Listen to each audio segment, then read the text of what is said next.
Iya. Baik, assalamualaikum warahmatullahi wabarakatuh. Izin kami dari kelompok 1. Ulang, boleh nggak? Boleh. Tinggal lanjut aja. Halo, assalamualaikum warahmatullahi wabarakatuh. Izin Bapak Ibu semua, kami dari kelompok 1. Selamat siang, Pak Bapak Ibu dosen dan teman-teman semua. Hari ini kelompok kami akan mempresentasikan topik mengenai analisis penyalahgunaan Big Data dalam usaha pemerintah Indonesia di masa pandemi COVID-19. Nah, topik ini menarik banget nih. Karena apa? Karena menyangkut aplikasi Peduli Lindungi yang kita gunakan sehari-hari selama pandemi.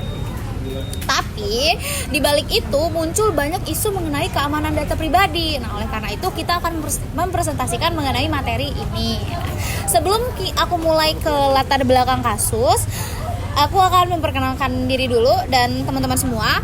Perkenalkan, aku Alicia sebagai moderator dan ada teman aku juga, ada Azahra Fadilah Putri, terus ada Fahrudin Eldin, dan yang terakhir ada Maya Pasar. Selanjutnya kita langsung aja ke latar belakang kasus. Oke. Jadi pandemi COVID-19 yang masuk ke Indonesia pada Maret 2020 memaksa pemerintah untuk mengambil berbagai langkah pengendalian. Nah, selain penerapan protokol kesehatan, pemerintah juga meluncurkan aplikasi digital bernama Peduli Lindungi. Nah, aplikasi ini nih dibuat untuk mendukung strategi 3T. Apa sih 3T itu? Jadi 3T adalah testing, tracing, dan treatment. Tujuannya apa? Tujuannya untuk memutus rantai penyebaran virus melalui sistem digital kontak tracing. Oke, selanjutnya aku akan menjelaskan sedikit ringkasan kasus ya. Ringkasan kasus. Apa, di mana, kapan, siapa.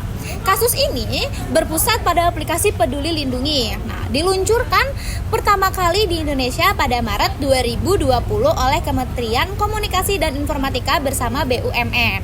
Hingga 2022, aplikasi ini sudah diunduh lebih dari 90 juta kali. Wah, banyak sekali ya. Data yang dikumpulkan meliputi identitas, lokasi, via GPS dan Bluetooth, hingga status vaksinasi. Oke, vaksinasi. Pihak utama yang terlibat adalah pemerintah sebagai pengelola, masyarakat sebagai pengguna, dan tenaga kesehatan sebagai pemanfaat data. Baik, selanjutnya kita lanjut ke permasalahan utama. Oke, permasalahan utama dari materi ini, aku akan sedikit menjelaskan permasalahan utamanya. Meskipun berguna, muncul masalah serius nih teman-teman. Pertama, ada potensi kebocoran data pribadi. Misalnya kasus 230.000 data pasien COVID-19 yang sempat dijual online. Wow.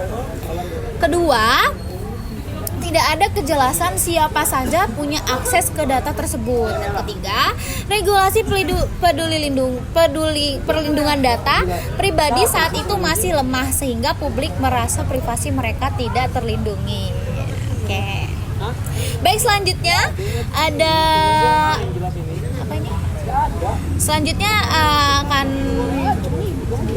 penjelasan Big Data yang akan dijelaskan oleh teman saya, yaitu Maya Pasar.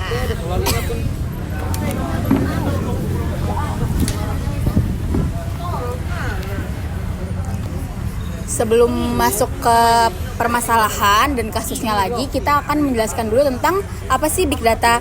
Jadi, Big Data ini adalah kumpulan data yang volumenya sangat besar, beragam bentuk dan berubah dengan cepat. 3 cirinya kita kenal dengan 3V, volume,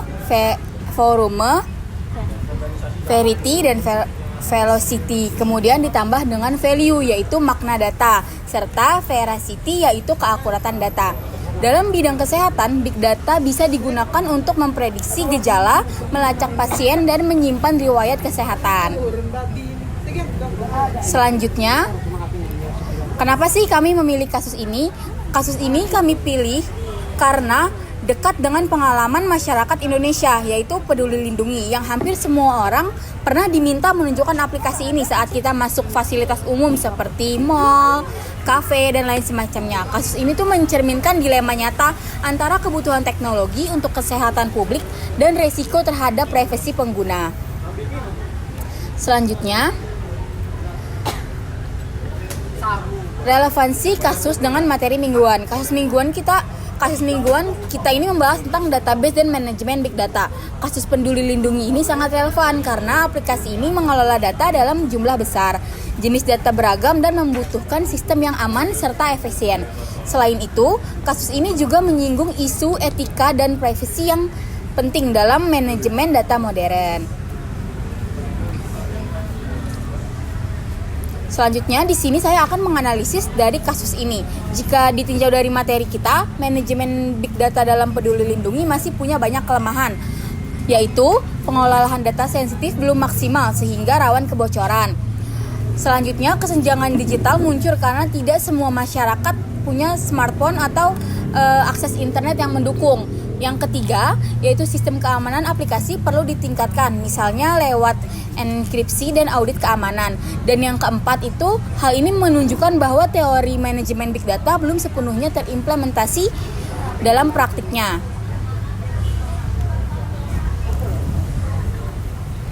Materi selanjutnya akan dijelaskan oleh Eldin. Oke, selanjutnya saya akan menjelaskan tentang kaitan teori dengan permasalahan penyelesaian. Menurut teori big data ini, data harus akurat, bermanfaat, dan dikelola dengan etika. Namun dalam kasus ini, aspek veracity atau kendala data sering dipertanyakan. Konsep critical data studies menekankan bahwa data tidak netral, tetapi punya dimensi sosial dan politik. Karena itu, solusi harus mempertimbangkan bukan hanya aspek teknis, tapi juga hak masyarakat atas privasi.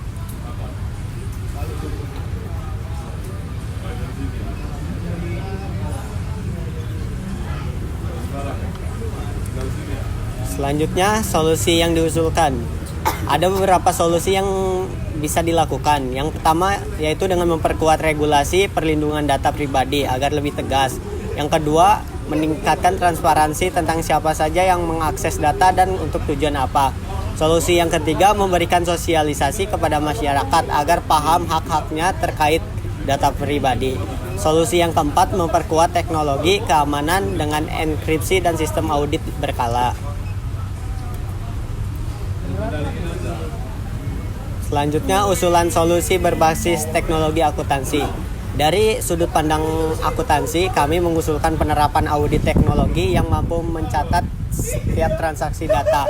Sistem compliance perlu diterapkan agar pengelolaan data sesuai aturan.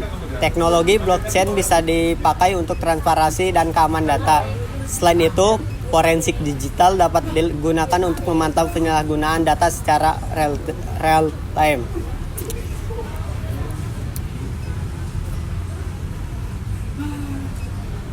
Selanjutnya, dampak positif yang diharapkan. Jika solusi ini diterapkan, ada beberapa dampak positif.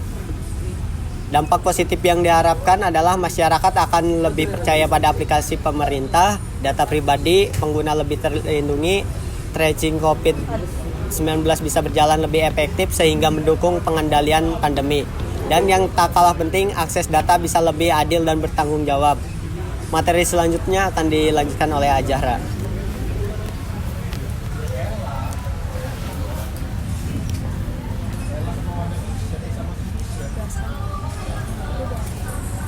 Lanjut dari ringkasan temuan penting. Dari kasus ini, kami menemukan bahwa data pribadi sangat rentan bocor tanpa sistem yang baik. Diperlukan payung hukum kuat sebagai perlindungan. Ada resiko kolaborasi dengan pihak ketiga yang bisa memicu penyalahgunaan data. Selain itu, partisipasi masyarakat harus diimbangi dengan edukasi tentang keamanan data. Lalu, kita implikasi untuk praktik akuntansi ke depan. Nah, kasus ini memberi pelajaran untuk dunia akuntansi ke depan. Akuntan tidak hanya mengaudit laporan keuangan, tapi juga harus mengaudit sistem teknologi informasi.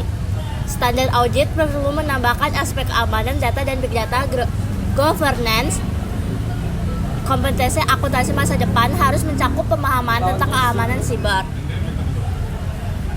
Lalu pembelajaran dari kasus ini. Nah, pembelajaran dari kasus ini itu adalah kita belajar bahwa big data membawa peluang besar sekaligus resiko besar. Big data dapat membantu kebijakan publik tetapi tanpa pengelolaan etis bisa merugikan masyarakat. Kasus Peduli Lindungi mengingatkan kita pentingnya keseimbangan antara pemanfaatan teknologi dan perlindungan hak privasi.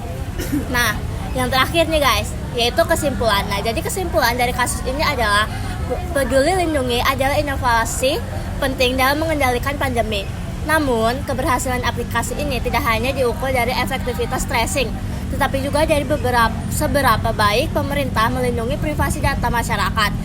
Dengan regulasi yang jelas, teknologi keamanan mutakhir dan kesadaran masyarakat, big data bisa dimanfaatkan secara aman dan bertanggung jawab. Nah, jadi itu adalah isi dari materi kita dan akan ditutup oleh Alicia. Nah, jadi itu tadi guys materi yang barusan kita sampaikan. Semoga teman-teman semua dapat memahami materi yang barusan kita sampaikan ya. Oke, selanjutnya izin Ibu dan teman-teman semua, kami akhiri, kami tutup presentasi dari kami. Wassalamualaikum warahmatullahi wabarakatuh.